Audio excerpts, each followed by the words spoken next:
Guillaume II fut tout de même roi des Pays-Bas pendant plus de 9 ans, de 1840 à 1849, année de sa mort. Il est succédé par son fils Guillaume III. C'est sous son règne, en 1873, que les Pays-Bas officialisent véritablement leur domination sur les Indes néerlandaises, c'est-à-dire l'Indonésie actuelle. Cependant, les Pays-Bas possédaient déjà les Indes néerlandaises depuis plusieurs décennies, depuis la nationalisation de la Compagnie néerlandaise des Indes orientales.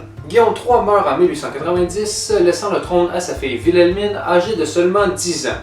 En vertu d'un traité entre les différentes branches de la Maison de Nassau, le Grand-Duché de Luxembourg passe à Adolphe, cousin au troisième degré de Guillaume III.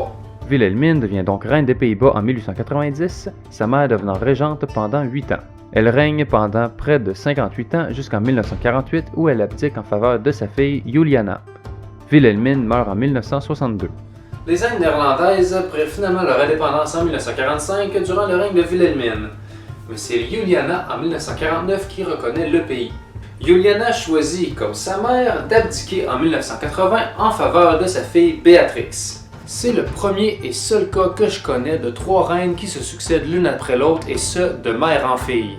Juliana meurt en 2004. Fidèle à la tradition créée par sa grand-mère, Béatrix choisit elle aussi d'abdiquer en faveur de son premier enfant, celui-ci étant Wilhelm Alexander, le premier monarque masculin depuis la mort de Guillaume III en 1890. Willem Alexander est couronné en 2013 et est maintenant roi des Pays-Bas depuis plus de 11 ans.